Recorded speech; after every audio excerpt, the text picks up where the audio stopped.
Hello and welcome to the Partners Guide magazine show. The Partners Guide is a magazine specializing on business and economics issues both within and affecting Zambia. We're here today at the Pangaea Investment Conference, which is a Zambian investment conference promoting non-traditional sectors. Our guest here today is Derek Watts, the man behind Carte Blanche, the informative, entertaining and often controversial TV show based in South Africa.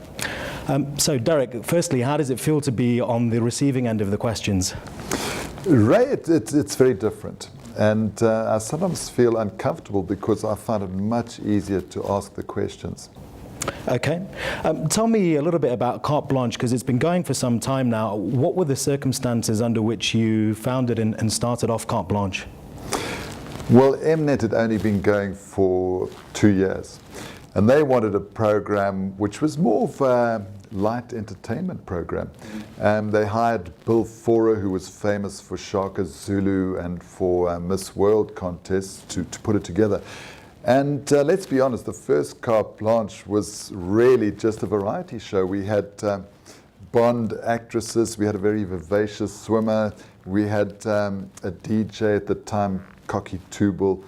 And it certainly had no hint of being an investigative program that would last for more than a quarter of a century. Big thing is we started with 60 Minutes. Now 60 Minutes are legendary. 60 Minutes, America and Australia. Now if you can imagine, we're starting off our program and now we can pick the best from CBS 60 Minutes, the world leaders, from both countries, and we were up against them, and people looked at our little segments on swimmers and actresses and said, but you know, you're not like Mike Wallace of 60 Minutes, who was a legend in his time. So we had to lift our game. We had to produce programs at, I reckon, probably 1,000th of the budget, and we had to work hard to do that, but we used their principles, Ray, and that was not just giving the facts, it was personalizing stories, personalizing world events. So somebody watching really felt that they were being drawn into the story.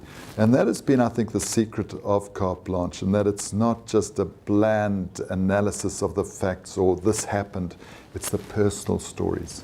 Okay, great. I mean, many observers would say that you were very young when you started off Carte Blanche. Would you have any advice for young people getting into business or even into business in the media?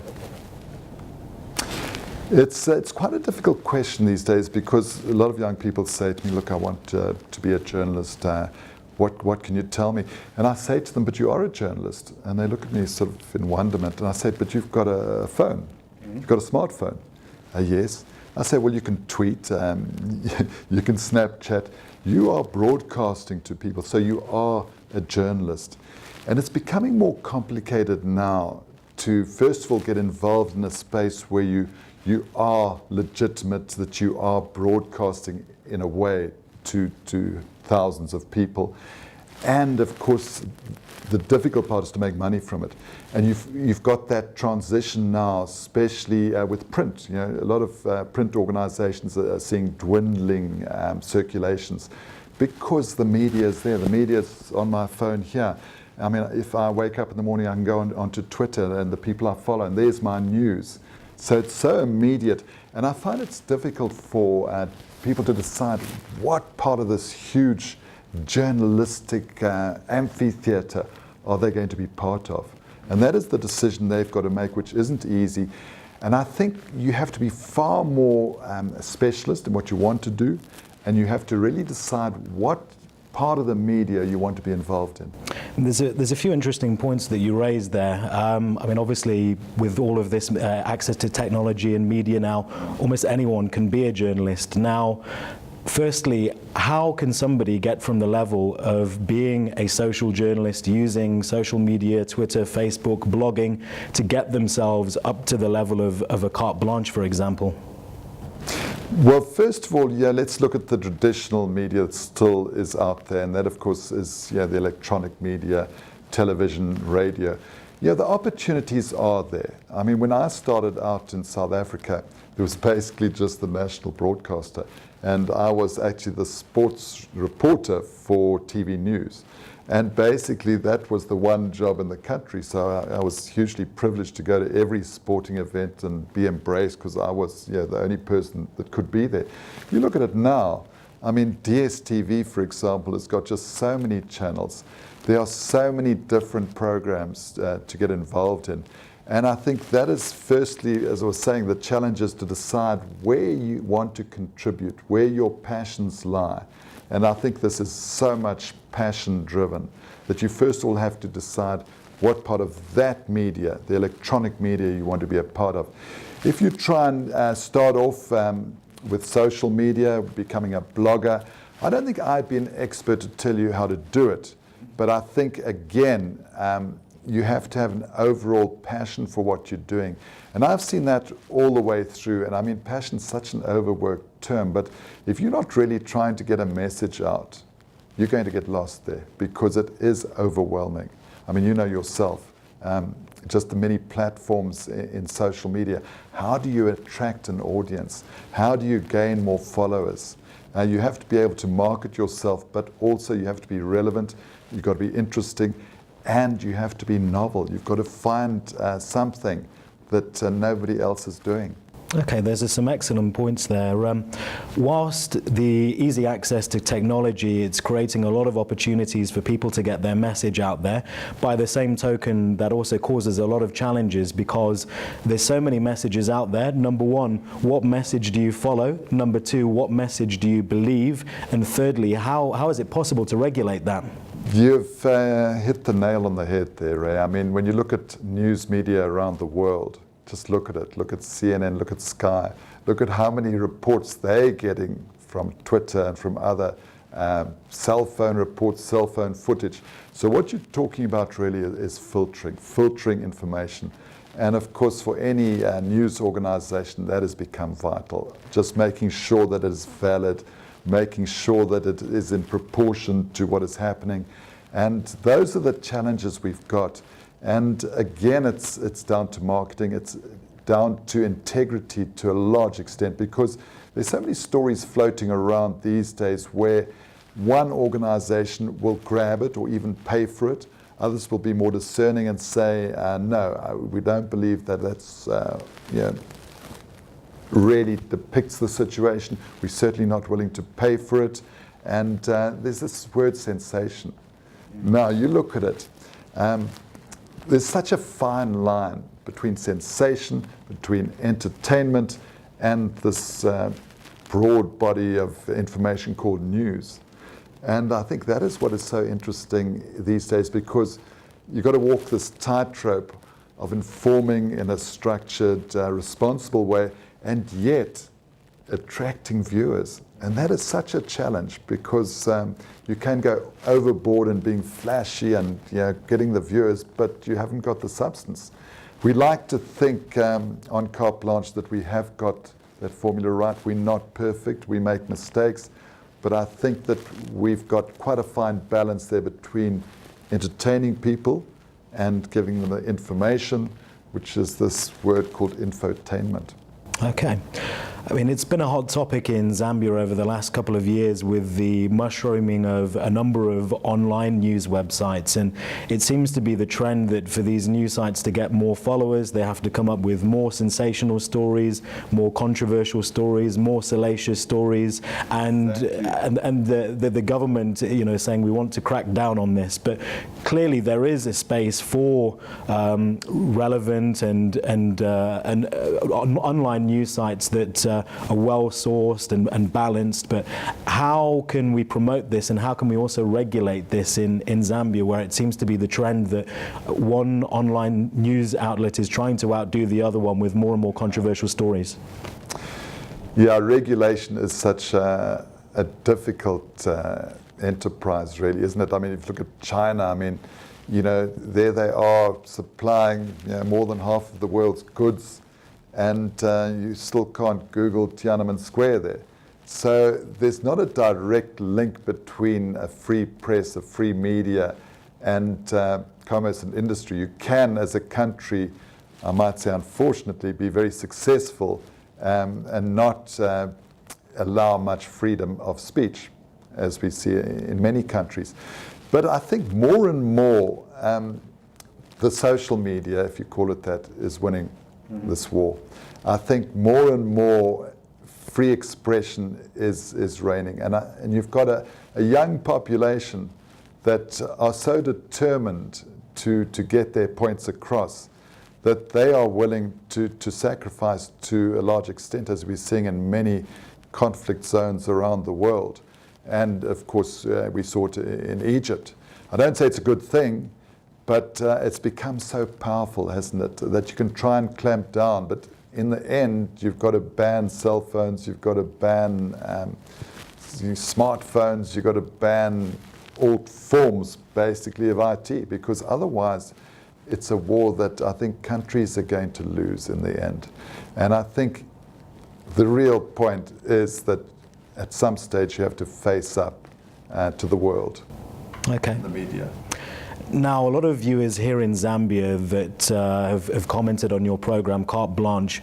The main reason that I'm often getting why they're an avid follower of Carte Blanche is that you often seem to be able to ask difficult questions to what would be known in Zambia as difficult people to ask those questions to. So how do you think you've managed to build up your brand, Carte Blanche, and working within the South African media to be able to ask those tough questions to people that people in Zambia would say, no, you can't ask people the questions like that? Yeah, that's a good question, Ray. I mean, I think to some extent you've got to build up a platform of integrity and respect, and I think that's what Carte Blanche has done. So people feel that they will get a fair hearing, at least, that it won't be edited in a way that's out of context. But it is a problem. But you know, Carte Blanche is in a unique situation. I mean, we started in 1988 when the government was outgoing. The apartheid government was clawing on to the last vestiges of their rule. So they weren't really interested at that stage on clamping down on Carte Blanche. Especially it was on a new platform, Mnet. Mnet have been extremely brave in broadcasting Carte Blanche over the years, sometimes even when it's brought some of their advertisers into conflict. But the point is, we had the apartheid government that thought, you know, let this run, you know. I hate to say it, but we're on our last legs. Then you had the incoming government, which certainly, of course, with Madiba especially, setting the way, the path ahead, it wasn't going to clamp down suddenly on the media. And over the years, I suppose, progressive governments have, or progressive presidents really, have not really effectively clamped down on the media, and Carte Blanche in particular. Of course, there are hints that that wonderful freedom is being curtailed in some respects, but I think Carte Blanche is a particular program that's had, I think, a great. I think timing is the word. I mean, we came in at the right time, and we've been there for 26 years. Can you translate that into other countries around Africa? It is difficult. I think that, as we were saying, with social media and expression being, free expression of individuals being stronger and stronger, I think some governments are realizing that you have to actually face up to it at some stage. And I think this example of inviting me to the Zambia Investment Conference is just another example of a brave step. I mean, they invited me here. They invited me to interview the finance minister. Not many African countries would do that. And just doing a bit more research on Zambia and listening to the acting president, I've just been impressed by what Zambia has done over the years. It's a very stable economy. I know people are worried about the forthcoming presidential by-election. But, over the years, Zambia has set a good example, I think, to the rest of Africa. And if you look at many countries that have been doing very well, like Kenya and Nigeria, it's tragic that they are now having to deal with acts of terror, tragic incidents of human lives being lost, abductions. So, I mean, around Africa there are challenges, but wow, there are challenges around the world right now, aren't there? Absolutely. I'd like to bring you back to the same interview with the finance minister, actually.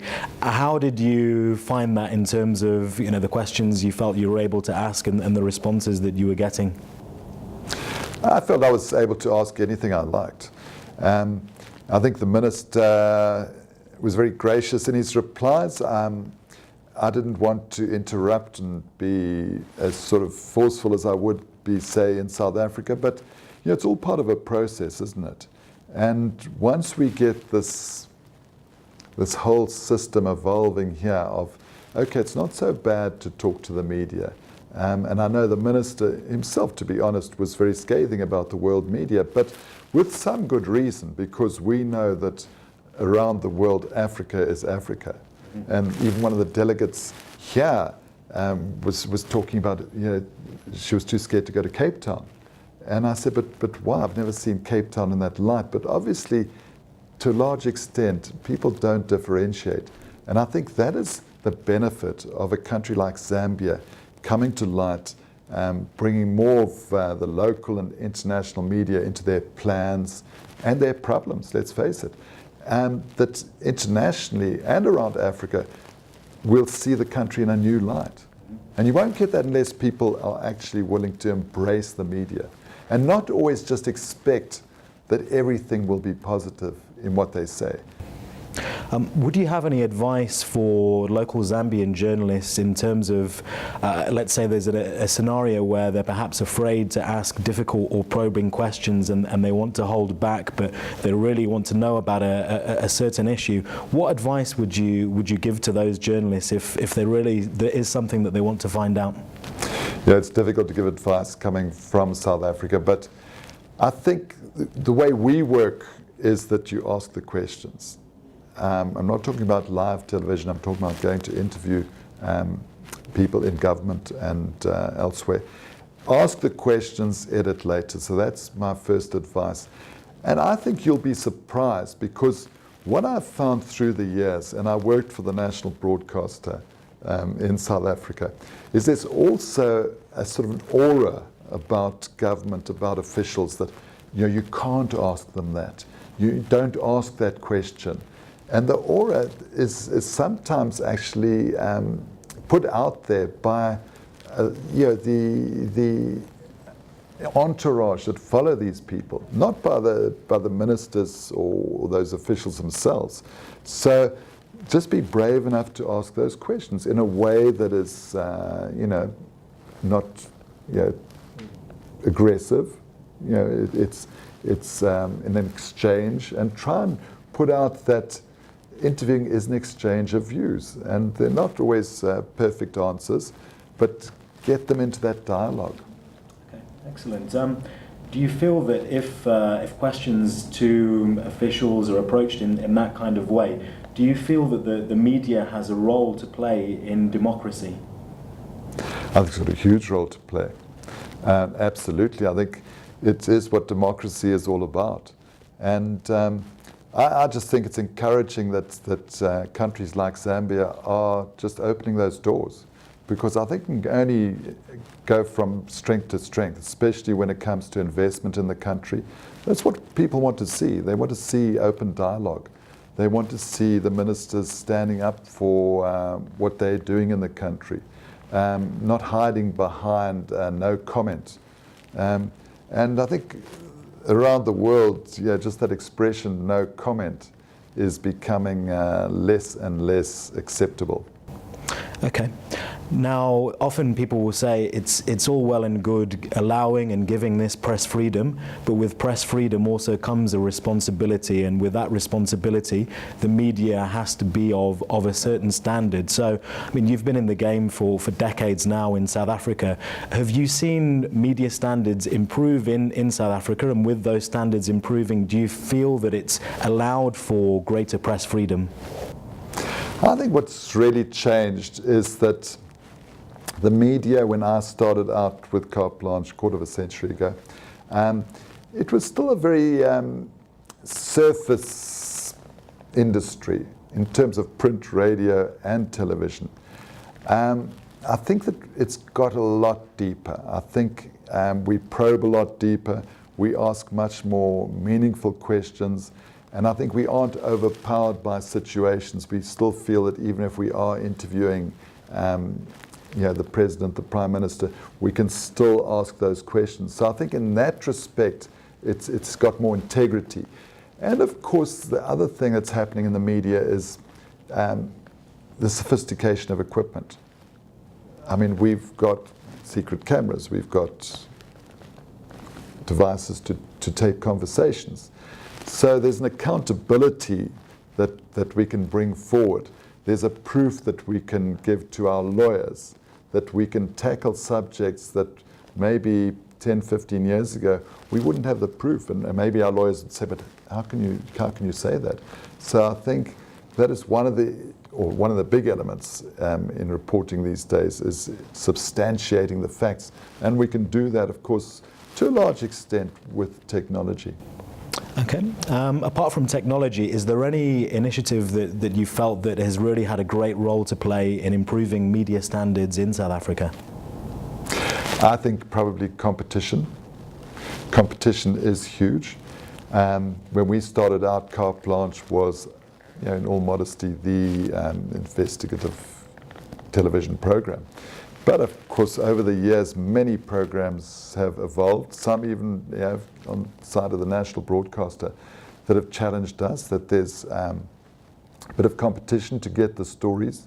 And as long as that's handled with integrity and with responsibility, that is only a good thing. Okay. Finally, is there any advice you would give to both private sector and public sector stakeholders in Zambia with regards to improving press freedom and also media standards? That's a difficult one. And I think I must make it clear that I'm not a financial expert. Obviously we do programs on finance. But I think that has to go to another level of, I think, communications within the corporate sphere, and I mean that is becoming a very specialized department. And I know some of the American companies started it off, communications back in the day were sort of, people that had a fairly sort of low-paid desk job. But these days, of course, with the big computer company, the big technology people, they call them the president or the vice president of communications. So I think companies, corporates have to, first of all, start batting on their own, start developing their corporate communications. And that is a sophisticated field, which of course embraces government, embraces some of the agencies responsible for industrial and corporate development. So I think that's where it really has to start, Ray, with the companies themselves. And it can't always be aggressive. But it certainly has to be consistent, and I think that in the end will make the difference. You can't force change in a short time, but you can improve your own companies, your own corporates' way of handling the media, of getting your message out there. And I think, as the Minister was saying today, there are problems in perceptions, but why are there problems in perceptions? Possibly because the people responsible don't always speak out and aren't always willing to talk to the media. Derek Watts, thank you. My name's Ray Wilburn, and you've been watching the Partners Guide magazine show. Remember, Partners Guide means business in Zambia. Please stay tuned next week to our debate, which will be how can we improve press freedom and media standards in Zambia. If you'd like to comment on this issue, please visit our website www.pgzambia.com and follow the polls for the same topic. Likewise, you can follow this debate on our Facebook page, Partners Guide Magazine, and you can also follow us on Twitter @PGZambia. You've been watching the Partners Guide magazine show. Thank you and goodbye.